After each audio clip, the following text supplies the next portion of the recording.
Om Sai Ram. Welcome to Sai Samarpan channel. मैं हूं आपके साथ में मिन्नी।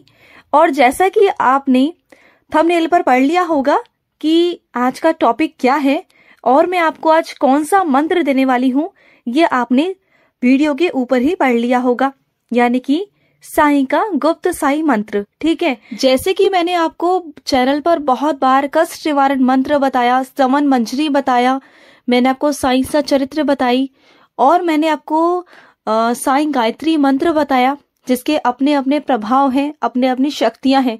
लेकिन आज बाबा ने मेरे सामने एक ऐसा मंत्र लेकर आए जो गुप्त साई मंत्र के नाम से बहुत ज्यादा प्रसिद्ध है।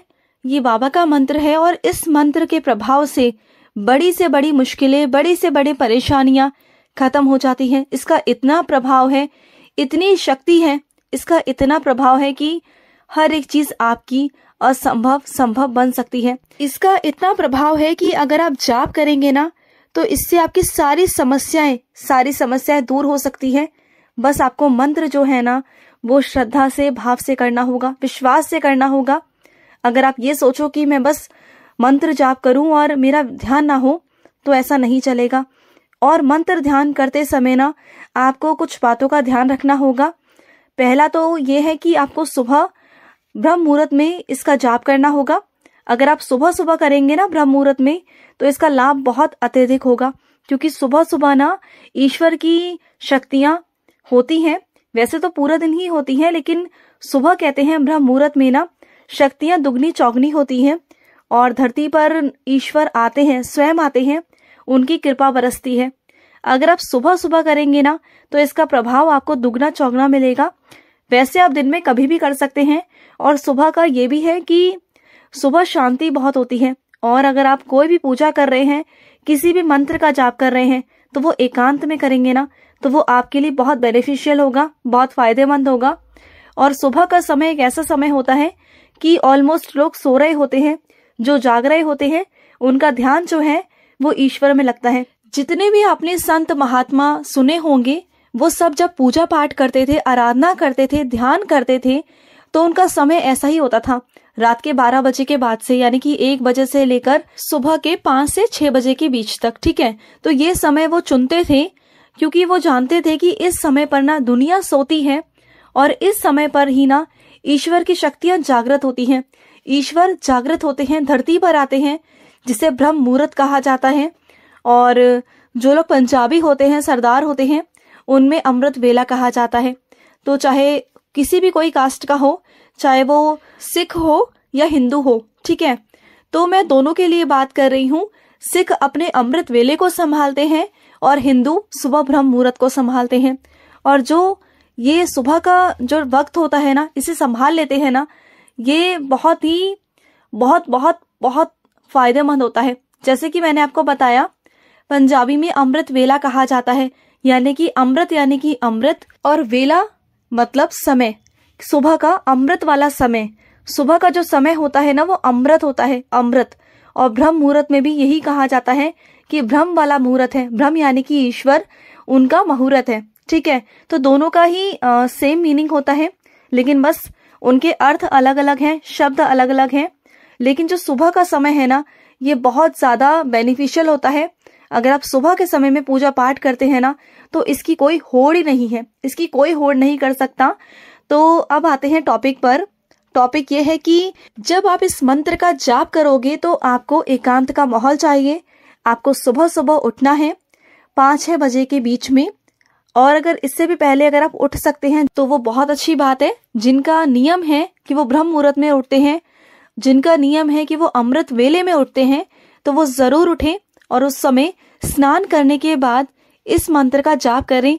जैसे कि आप बाबा की काकड़ आरती करते हो, काकड़ आरती करने के तुरंत बाद आप इस मंत्र का जाप कर सकते हो। इस मंत्र का जाप करने के बाद ना, आपके घर पर नकारात्मक ऊर्जा नहीं टिकेगी। आपके घर में काला जादू, टूना टोटका, कोई नजर, कोई बांधा, कुछ नहीं होगा।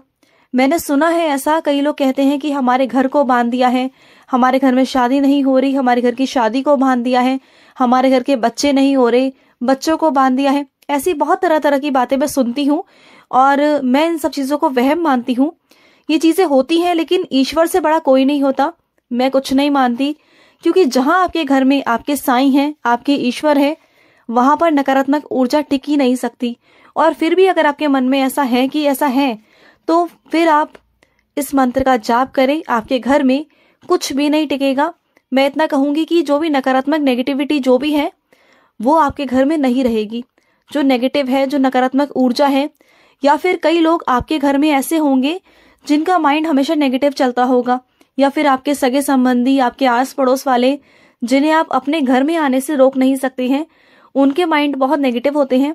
और जाहिर सी बात है, जब आप किसी ऐसे इंसान के संपर्क में आओगे जो नेगेटिव है, तो आपके घर में कुछ वाइब्रेशंस, कुछ चीजें उनकी अफेक्ट जरूर करती हैं।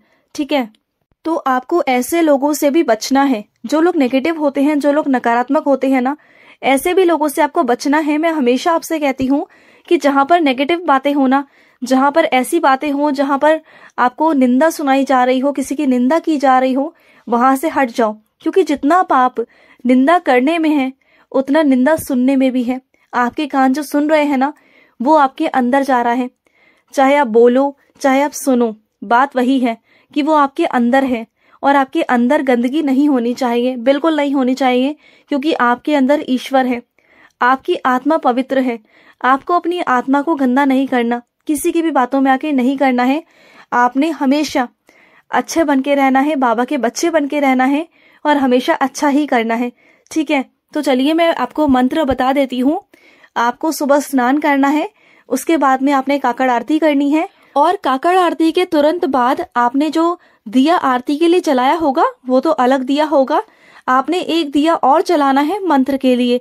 क्योंकि जब तक आप मंत्र करेंगे तब तक बाबा का दिया जलते रहना चाहिए। ठीक है, चाहे आप साईं सा चरित्र पढ़ो, या बाबा का आप कष्ट निवारण मंत्र पढ़ो, स्तवन मंजरी पढ़ो, कुछ भी आप जाप करो, कोई भी आप मंत्र पढ़ो, उस वक्त में आपका दिया जलना चाहिए। ठीक है, तो आपने सबसे पहले बाबा के लिए दिया जलाना है। आपने चाहे सरसों का दिया जलाइए, चाहे घी का दिया जलाइए, चाहे आप तिल का दिया भी जला सकते हो। तिल का दिया भी लोग सर्दियों में जलाते हैं। बहुत सारे लोग ऐसे होते हैं जो शुभ मानते हैं तिल का दिया, और अच्छा भी होता है, आप जला सकते हो।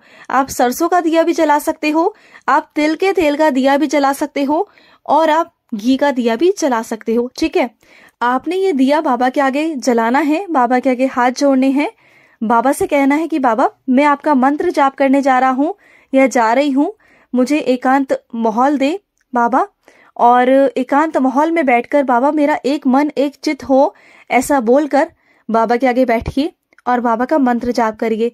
बाबा का गुप्त साई मंत्र है जो मैं आपको बताने जा रही हूँ, आप गौर से सुनना। ओम नमो श्री साई प्रभु नमः, ओम नमो श्री साई प्रभु नमः। साई प्रभु मेरे साई प्रभु, साई प्रभु मेरे साई प्रभु। ओम नमो श्री साई प्रभु नमः, ओम नमो श्री साई प्रभु नमः। साई प्रभु मेरे साई प्रभु। इस तरह से आपको जाप करना है। अब आपको मेरी आवाज़ बहुत अजीब सी लग रही होगी, मैं कोई सिंगर तो नहीं हूँ प्रोफेशनली। ठीक है, तो बस मैं आपको एक लाइन जो थी बाबा की वो मैं आपको पढ़ के सुनाई है मैंने आपको।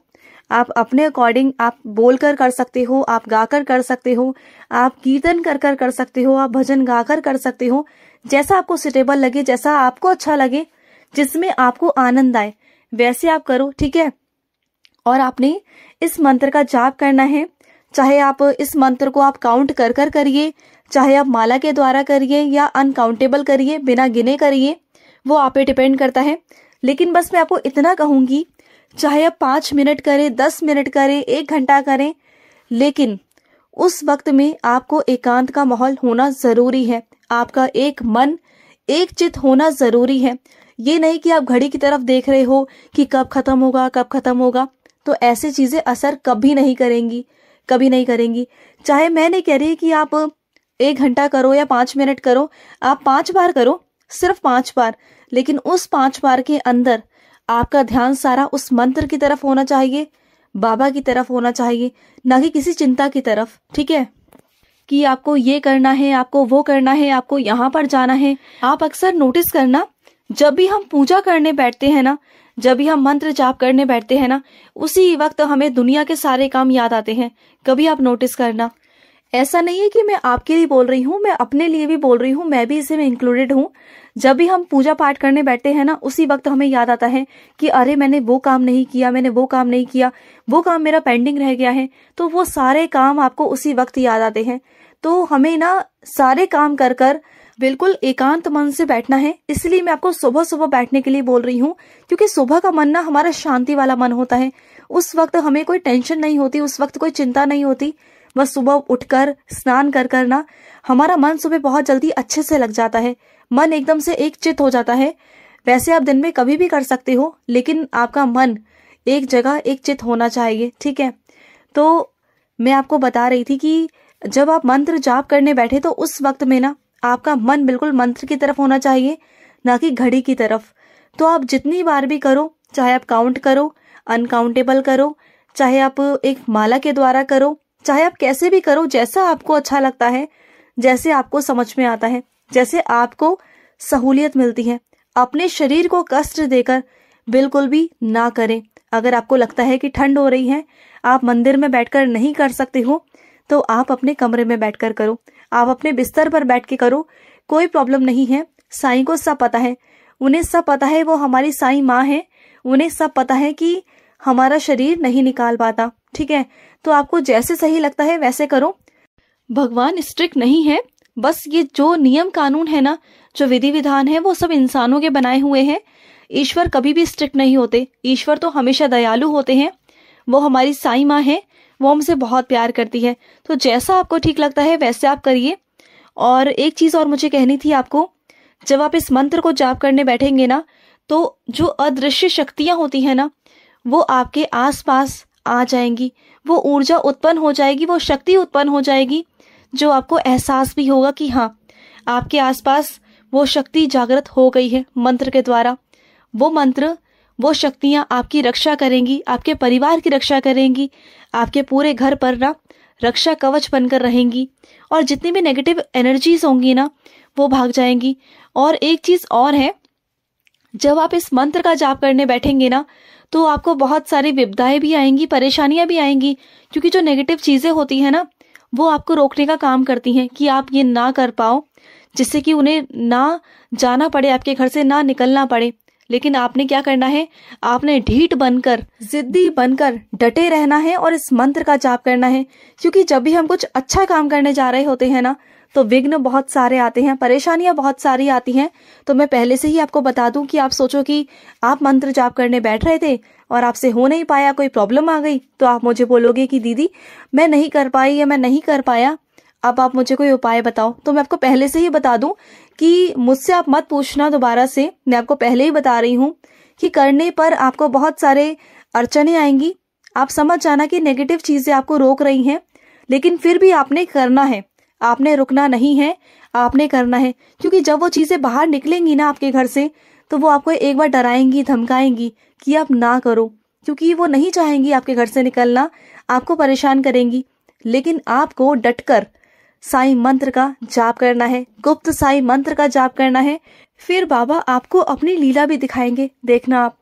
और एक बात और, इस मंत्र को करने का कोई विधि विधान, कोई नियम नहीं है।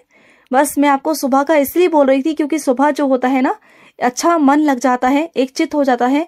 बाकी आप इस मंत्र को आप कभी भी करें, लेकिन आप सुबह स्नान करते हैं तो स्नान के बाद करें तो ज्यादा बेटर रहेगा। अब सर्दी का टाइम है तो आप दिन में जैसे कि एक बार स्नान सुबह कर लेते हैं, तो अगर आप दोपहर में या शाम को कर रहे हैं तो आप हाथ मुंह धोकर भी इस मंत्र का जाप कर सकते हो। ऐसा नहीं कि आपको उस वक्त दोबारा नहाना है, ऐसा नहीं है कि आप शाम को नहा लो और आपको ठंड लग जाए, आपको ऐसा कुछ नहीं करना। अगर आप सुबह स्नान कर लेते हो, अगर आप शाम का नियम बनाते हो, तो शाम को आपको सिर्फ हाथ मुंह धोना है और इस मंत्र का जाप करना है, ठीक है ना। तो और इस मंत्र के बारे में मैं और क्या कहूँ आपसे, बस इतना ही था। लेकिन बस इतना कहूंगी कि बस इस मंत्र को करने के लिए विश्वास बहुत जरूरी है, सबूरी बहुत जरूरी है। अगर आप विश्वास के साथ नहीं करोगे ना, तो ये मंत्र कारागार नहीं होगा, बिल्कुल नहीं होगा। इस मंत्र को आपको जाप करना है बिल्कुल दृढ़ विश्वास से, कि आपका विश्वास दृढ़ है बाबा पर, और बाबा आपके काम को करेंगे ही करेंगे। ऐसे कर कर आपको इस मंत्र का जाप करना है, तो डेफिनेटली आपको इस मंत्र का जो असर है वो दिखाई भी देगा अपने जीवन में। ठीक है, तो चलिए मैं लूंगी समाप्ति। मिलते हैं नेक्स्ट वीडियो में, तब तक के लिए ओम साई राम, जय साई राम।